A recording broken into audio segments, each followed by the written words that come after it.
This is the pet cemetery? Yeah. How did you find out it's a pet cemetery? Someone I knew.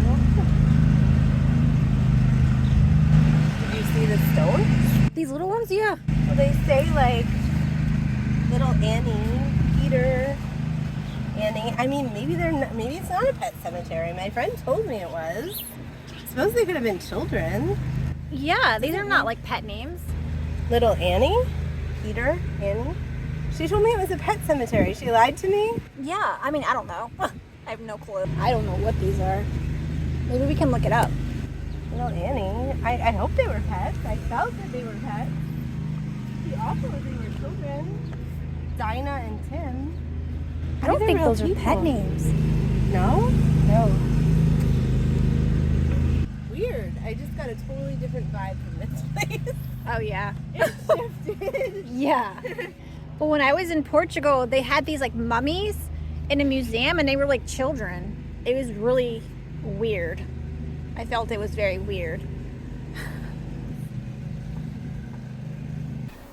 Hey guys, I was just editing the pet cemetery video and I just wanted to provide an update on what happened next. Yeah, so I was really curious what was going on with that pet cemetery, if it was a pet cemetery or what, because we were really just like wondering. So I was looking online for more information about that and it was kind of hard to really find much because mostly everything was saying was a pet cemetery, but then I saw some people commenting like pet cemetery. I'm like, what does that mean? I did find that ChatGPT can be helpful with a lot of inquiries like this, so I asked it about it. Here's what it said. So, I mean, we had a little conversation about this, and I started off with, is there a pet cemetery in Waterford near Harkness State Park? And basically it said, I don't really have real-time information about that. And I was like, are there graves in Harkness State Park? And it actually said no. The park does not have any graves or cemetery within its boundaries. It's known for the beautiful gardens, historic mansions, and scenic waterfront views. It was once the summer estate of Harkness family, but was later donated to the state of Connecticut for public enjoyment. The park offers opportunities for picnicking, strolling through the gardens, and enjoying the beach. If you're looking for graves, you meaning to explore other areas. Okay, I'm telling it, but I saw graves in the park. It's like, oh, sorry for my confusion.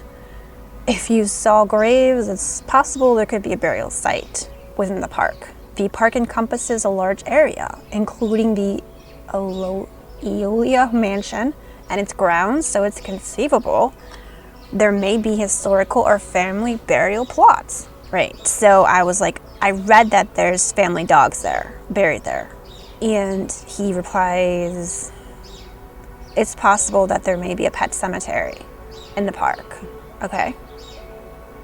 Basically, it was once the summer estate of the Harkness family, and it's not uncommon for such estates to have a designated area for pet burial or pet cemetery. These areas may be separate from human burial grounds, okay? And I said they seem to be human names. I was gonna ask you if it's really pets buried there. And he basically says, I cannot provide a definitive answer. If you've seen the graves with human names, it's possible that the burials could be for humans rather than pets. In some cases, family estate or private properties may have family burial plots or small cemetery where family members are interred. I read there used to be children's polio camp, and maybe they buried some of the children there? And basically he replied, if you've come across information indicating there used to be a children's polio camp there, it's possible some of the burials you observed could be related to that historical context. During the time when polio was prevalent, it was not uncommon for camps or facilities to be established to provide care for children affected by the disease. In some cases, if a child passed away while at the facility, they could have been buried nearby. Okay, Do you have any other information about there being a polio clinic where the state is now? And it actually said, to the best of my knowledge, there was no polio clinic located within the grounds. It was the summer estate of the Harkness family and later donated to the state for public. Okay, yeah, we knew that. So I read philanthropist Mary Harkness often hosted children with polio during the summer season. And he said if it's documented, it suggests a connection between the Harkness family and the care. Okay, yeah, we get that. Well, I don't have access to real. So I said, it was called Camp Harkness. Thank you for providing the information. If it's documented that there was a camp called Camp Harkness at the location of Harkness Memorial State Park, then it suggests, yeah, we get that. Camp Harkness may have been a summer camp or a specific program established to support and care for children with polio. The camp's operation may have varied over times. Yeah, so he says consult with historical records, okay?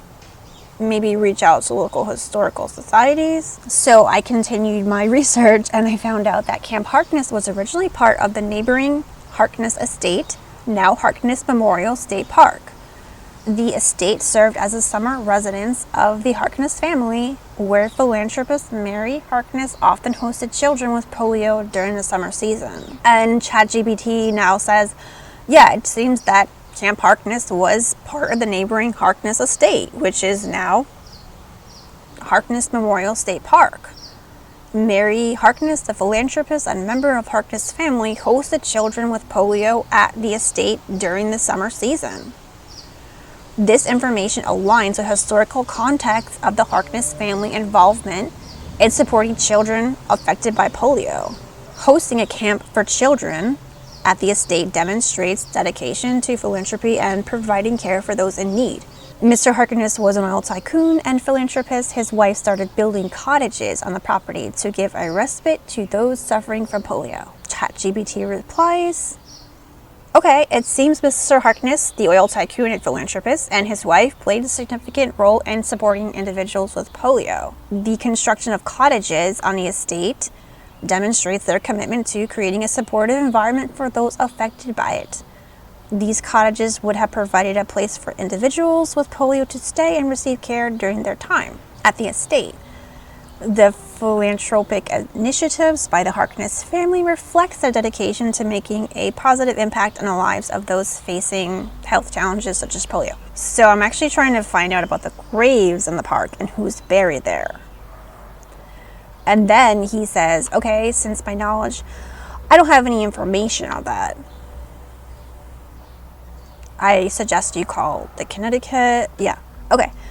Well, can you reply with your own speculation about who those graves are for? Do you think it's children or dogs? And he says, I can only speculate. However, it's important to note my speculation should be taken as hypothetical.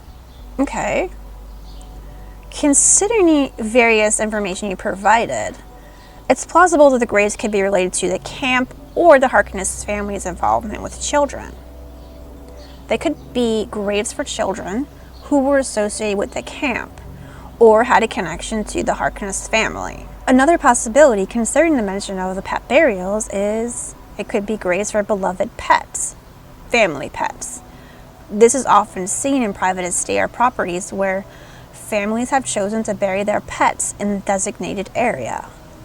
Okay, because he's basically now saying it could be one or the other. And I'm like, if you have to choose, which do you think is most likely?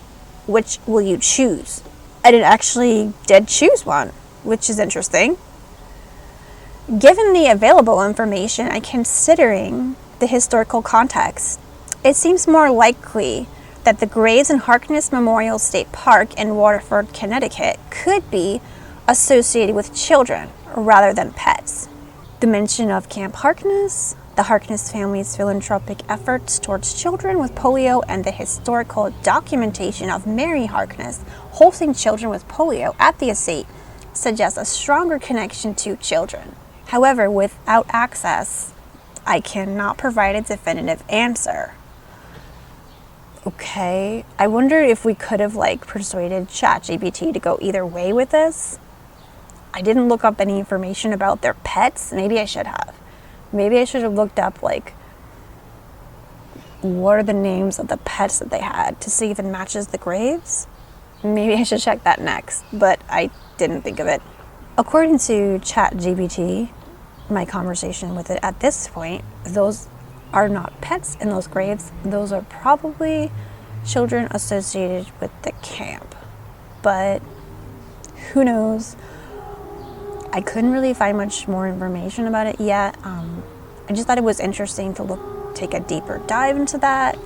So yeah, let me know what you guys think in the comments. And it was an interesting place to check out. I never even heard of that park until I got there.